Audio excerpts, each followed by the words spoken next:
like pain, now we free from them chains. Heavy hearts, but we moving through the rain. Three black brothers with the weight on their minds. Till we rise, till we shine, still we grind. From the darkness to the light we claim. Still humble in the struggle, still proud of our name. All right, season 2, episode 14. We got a very special guest with us. His name is Brandon, and he helps men online, just with different anxiety and coaching techniques. So go ahead and introduce yourself, Brandon, where you're from and what you do, and then we'll get into the conversation about why it's healthy to cut off family members that might be toxic in order to heal. Absolutely. Well, yeah, first of all, thank you, Daron, for having me here. I am Coach Bree, a certified life coach. I've been doing it since 2019 here. Primarily, I am targeted for males who are struggling with depression or addiction of really any kind. I've actually battled with those things myself personally, so that's why I'm personally invested in it. And I think it just kind of makes me experience. I know how to get in that hole with you and get us out of there. So I've been doing it, like I said, since 2019, and I love every minute of it. So, take us a little bit into a background, like why you got into that space. Obviously, it's important for men to take care of their health, but what made you specifically attach yourself to this niche?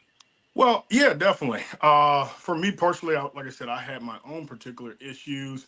I'm a father of 4 girls, so that was kind of my motivation to, number one, get better. So once I started my own journey of getting better, I started to realize where I had picked up, not brainwashed, but I was kind of conditioned in some of my thinking from television and things like that. So I just kind of had to rewire.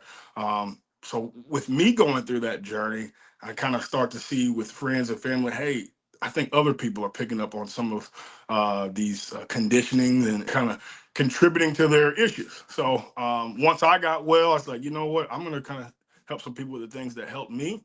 And after a year, we've had a lot of great success. So I've just been doing it since. That's good to hear. It's good. It's always good to hear that people doing stuff for the community. I'm a big advocate for that. That's why I even started this podcast, because I saw it was a need, and definitely a prevalent need, to be able to help men out in time and feel like they have a space to come to, because a lot of men don't have a safe space to come to. And I'm in a lot of men's mental health groups, and I made a lot of good friendships from that alone.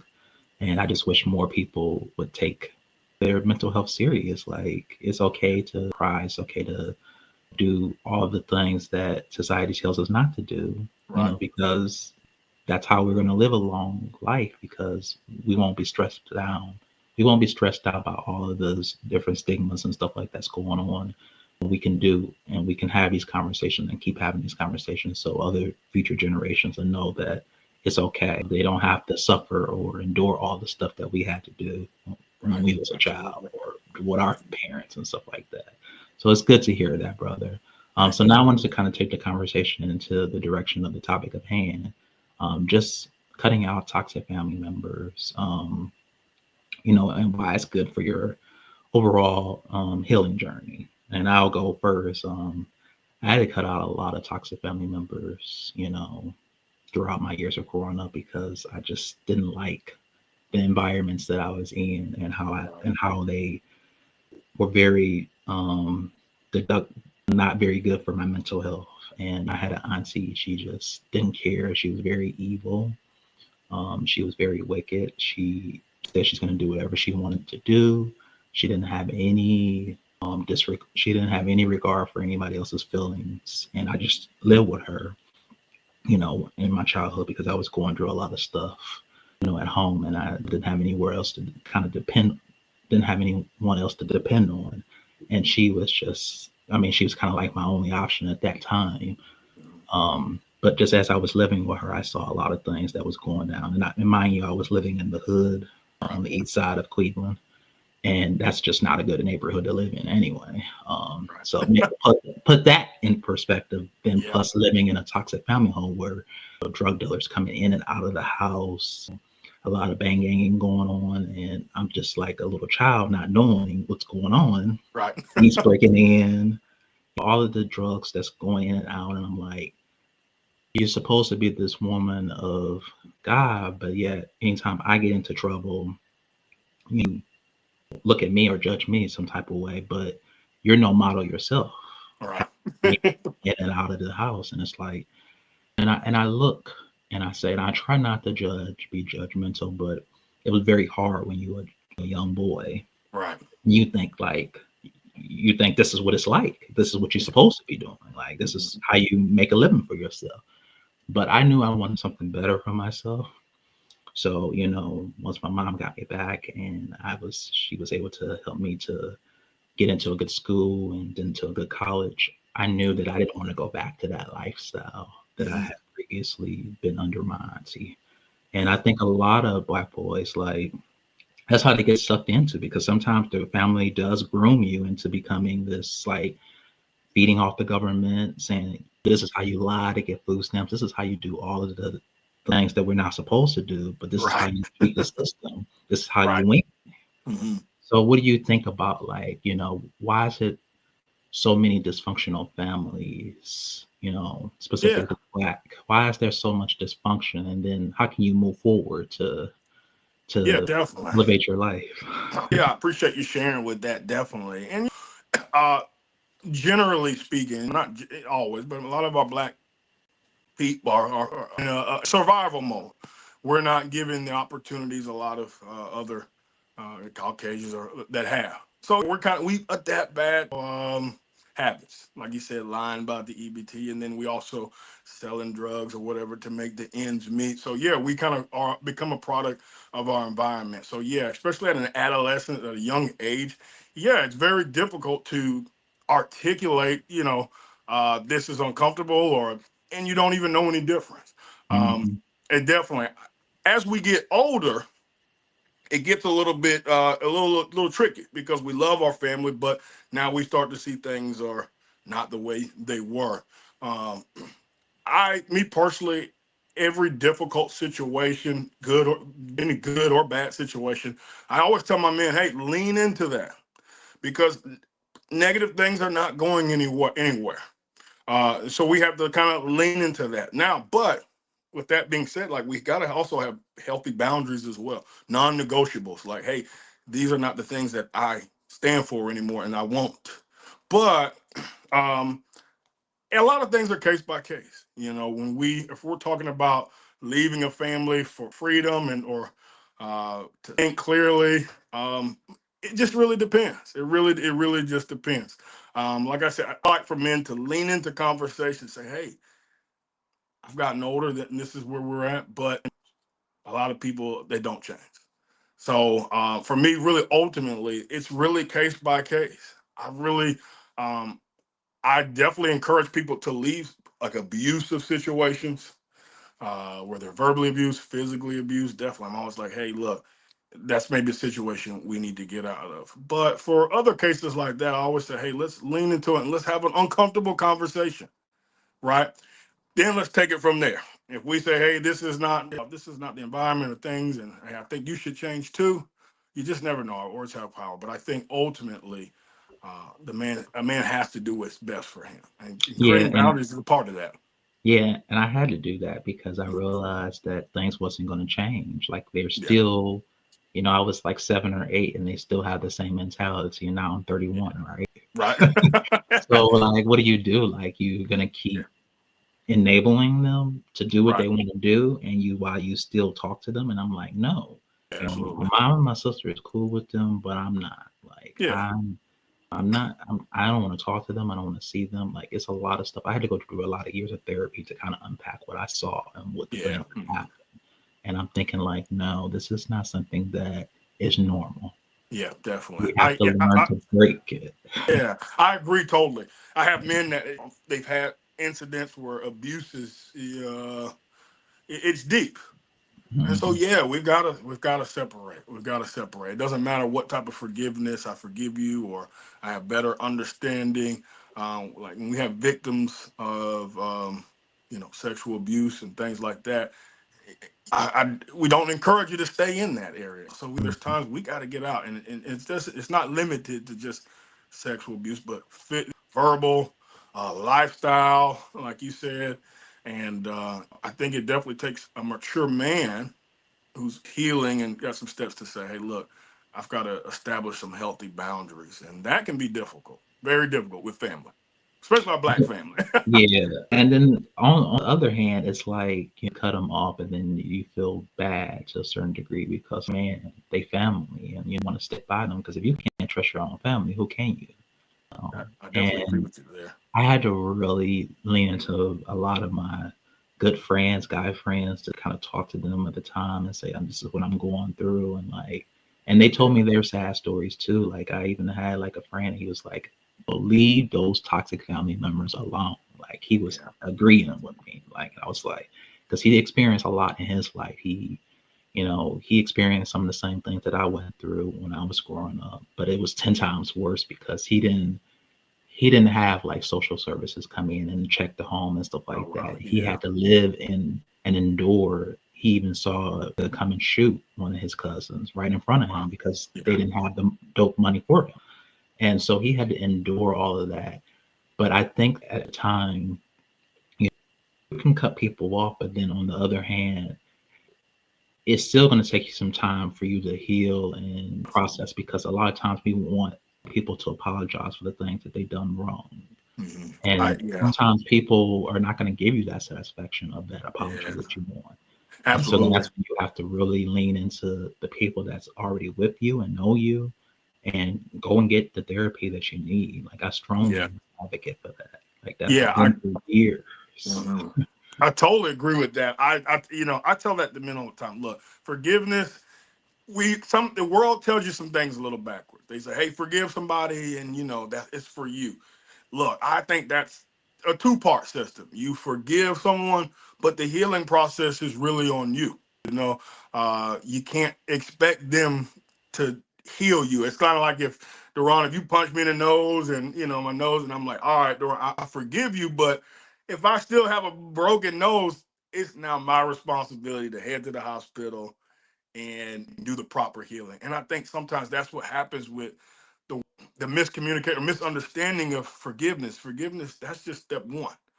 The second part is healing, and it looks like you did that. And I always encourage, I have to now heal. And I commend you for making an amazing boundary with the family. Like I said, that's very uh I didn't say it was easy though. yeah. That's very difficult. But you know what? When we on our journey, we have to decide we have to decide. I mean, literally, we have to decide what is for me and what's against me. When I was learning, I learned that hey, I could not be around people that were still drinking early on. So I had to make those boundaries and say, hey, there's some people I can't hang out with. When then some of my friends, they were still partaking in things, and I said, hey, look, I'm not doing that. And yes, it's very difficult because you almost offend them. You do offend them. You kind of in a you're not Yeah, saying it, but they think you're saying you're better than them, and that's not the case. yeah. And I just don't agree with a lot of the lifestyle that they live and the things that they do and the things that they say, and they don't care who they hurt. I'm a very empathetic person to a Yeah, fault. To a fault. Like, yeah, don't get me wrong, don't get me twisted. I will stand up for myself. I'm not gonna let people run over me. amen. But when you look at so many broken household families, specifically black, they always wondering why there's so much corruption in black men or young boys because Mhm. they never got the love and the care for when they was younger by their own family members. So if you Absolutely can't get the love and care, how you think they're going to feel when they get into society? I mean, right. society, and then they don't have that nobody, they feel like nobody loves them or anything like that. It's going to be 10 times worse. Mhm. So I think it always starts at home. But a lot of men, they don't get that. Like I didn't get that, you Yeah, know.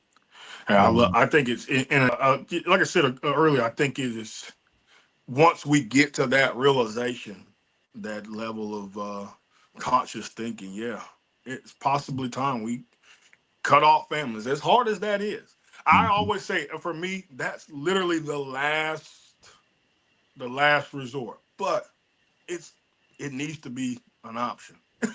It definitely So needs have to you be. ever went through experience where you had to, cut off a family member that, maybe you love deeply?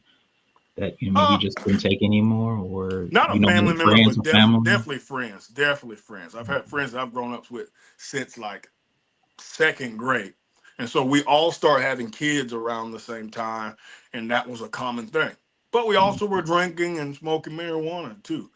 But then they started kind of living a lifestyle that just did not support a family, man. And then the relationship I have with my wife, she wasn't agreeing with me to continue hanging out with people like that. So I had to make a tough decision. I mean, it really was. I mean, it was very difficult. To the point where it was an argument. It was a big explosive thing to separate from a family friend of mine. Um, but I also realized jealousy was a part of that as well too. But looking back at it now, um, 5 years later, it had to happen that way. I mean, it Mm, really did. I think even for him, growth happens on their side too. So I'm rooting for the other people on the other end too that we separate ourselves from. Not necessarily we separate and forget them, but maybe we separate and pray for them yeah, and root for them and root that you have if a it's better you have a yeah. better heart than I do. Forgive It's them, just pray hard to for them, forget and some things. yeah, and I pray this is my prayer for those people. I pray that they come across somebody who's got the influence greater or different, more different than me. They can say something to them to make them aha. A moment where say, I've lost family. My life is this way. I really do believe in the redemption story for the family. I do. I love restoration. I know God wants us together. When we're not, I feel like the But I enemy's in the mean, I midst. just always part of me is like they always say forgive that person and like that, but when the person is just like unforgivable and to the point where they just continuously keep hurting other people, Yeah, and like there's some of the people that I've had family members or relationships with. Sometimes it's just like there's no I mean, we want to say that people are good-hearted and they can change, but right. sometimes if you're still acting the same way as when I was 7 and now I'm 31, what does Yeah, that really say? Like that just shows that they're stuck in their ways and they don't care about anybody else but themselves and they have no thoughts of ever changing yeah, because what's working for them, why fix what's not broken to in right. their mind? In their mind, definitely. And in their mind too, and it's also too in their mind, they're probably not as harsh and this and that. We always downplay our own self. We always want to make ourselves feel good. But you make a great point. You really do make a good point. There are men and women that suffer from abuse. I mean, like just literally abuse. Like I said, I don't want to paint any pictures, but we have physical, sexual, verbal, and when it's repetitive and over, especially in the environment, it's not correct. We have to. I have hope and faith for everyone. But I do know there are graveyards full of people that had potential and never reached it. Yeah. So it So is true that it may not ever happen. So now I want to move into the healing process before we kind of end the show. Yeah. What does that look like for people? Like, what's some examples of how people can move forward? Like, they cut their friends or family off, but what does the healing journey look like for them? Just some Yeah. examples you think. For me and my men, the healing journey always starts off with I take responsibility of my life. What that does is put every man in the driver's seat of their life. They no longer blame anyone else anymore. They no longer say, hey, it was because of this or that. It's not why I'm here. All of that is in the past. We start off now fresh today. I take full responsibility of my life. So that's step number one. Number two is now we start creating empowering thoughts and language so that the mind and body and behavior can follow behind it. It's just like speaking in faith. A lot of people, they don't know, but when they say, I'll try or maybe, that's not it. you know? So I will, I am, I'm more than. So that's how we start the healing process. We lean into the discomfort. Then we start separating the fact from the fiction, from whatever it is. If we're healing from some type of abuse or verbal, or we now need to go back to whatever that moment is, or really, number one, identify what that moment is. What is that traumatic event? What are we really feeling? Do I feel less than? Do I not feel safe? What is it? What is the real reason that we feel off? Once we can really identify that, then we start separating the fact from the fiction. Like for your incidents, I'm not making right of it, but Auntie wasn't the greatest, but Auntie that might have been the best Auntie knew at that time, or Auntie may have been under the influence. Again, these are not excuses, it's just reasoning. When we have reasoning and understanding, then we can move forward. So that's what I always do. We also have to do a little bit of work. We got to lean into it. We got to figure out why do I feel this way from a certain offender. If it's a person who offended me or whatever, well, hey, let's go in reverse. Let's look up the mind, the psyche of a offender. Then we start to again have more reasoning of why things happen that way. Again, it doesn't give them excuse, but now we start to say, hey, look, if that person did that, it's probably because they did this. All right, and it gives it has a little opportunity for grace. So grace and leaning into it. When we run away from those feelings, it's like a seed that just grows. So to heal, you gotta really man up and face it, face forward. That's number one. That's just the number one thing. But most men don't like to do that because it's so uncomfortable. And your mind will do everything it can to lie to you and tell you that you have it under control. So it's the first step. I take full responsibility, leaning into the truth, leaning into the discomfort and trying to understand, separate the mess, start to make sense of what really the trauma or the event. Yeah, and I want to add to that. Definitely, it is your responsibility to move forward for your own happiness and for your own mental sanity. Because if you expecting that apology, it's just probably never going to happen. Right. It's just they don't have it within themselves to say I was wrong or I apologize for all the things I did. But then you have to you have to kind of forgive them in your mind, or it might take years to do that, but at some point you have to learn to say, okay, that person did me wrong, maybe they didn't know any better, like you said, but I'm going to take it on my responsibility to automatically maybe forgive them in my own mind so I can move forward. Amen. So that's the best, that will be probably the best, simplest probability of you moving on, is to be able to forgive them on your own terms, move forward. And then that's also so difficult though. That's not easy. It's easier said than done. But it is. That is what needs to be. Like I said, it's easier said than done. Your mind loves you. It wants to protect you. It wants to kind of alter stories. It wants to. You're living here too long, and you go crazy. It wants to. So that's number one, is to kind of be able to have them to accept. You apologize on their behalf, but without you having to deal with them anymore, you can move forward. Yeah. And then the second one is go get therapy. I'm going to always be a strong advocate for that, because it's good to talk to someone about what you went through, because you never know how that experience is going to play out with your other friends or your own family that you might create one day. So it's really important to walk through those feelings with the therapist and ask you, did I take any accountability for the things that maybe they said to me that came out of my mouth? Like a lot of people want to always victim blame the other person, but maybe it was things that you said that they didn't like about you. And you don't want to take that accountability. But that didn't happen with me, but I'm just saying that hypothetically. That's happened with me, so that's good.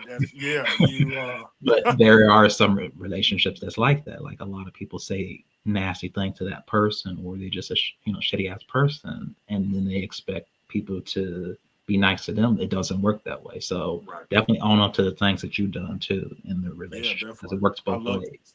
I love that. And the last thing is like, you're never gonna be as healed as you fully think you are. Even if you've gone through those, you identified the root cause of what happened in the relationship, or you went to therapy and stuff like that, you're never gonna be as fully healed, because healing is a continuous journey. And I used to think, when I was in my therapy sessions, just all the shit that I've been through in my life, I used to think that a therapist was going to come here and give me all the answers, but really you're on the self-discovery of your own answers. Exactly. Yeah. And a lot of people don't know that. They don't know. I kind of tell people like, hey, you're more of the flower and I'm more the gardener. You're still the one growing. You're still the one Mhm. that's got to lean into the sun. That's my analogy I there. used to, I came into, my first therapy session, I came into there and I told the therapist, I want you to fix all my problems. And she was looking at me like, what? Yeah, That's not I how this cannot, but goes. you can, and we Yeah. can together. Yeah. But So, yeah, it's been a that's very good amazing. conversation here. Yeah, Brandon, absolutely, I man. really appreciate it. Ron, thank you, brother. I will be sending you the links to all of this. And also, if you have any other Black friends that wants to come on, Yeah, absolutely. send them my way. I will. Please keep in touch because, Absolutely. we never know when we'll run across each other again. This life is Absolutely. big, but it's not as big as you think it That is. is right. Amen. Dude. I just want to commend you too, Daron. Thank you for using your platform to give people like me the space to give my opinion. Everybody's got so many opinions, but we all have our different areas of influence. I may say something and you say the same thing, but people receive it different ways. So I just think this is amazing that you're using your platform so we all can team up. But thank you, brother. Thank you so much for the opportunity. It's been definitely an honor to be here. All right, you take care, and You I'll too. be in touch with you soon. So. All right, then, bro. Take care, Daron.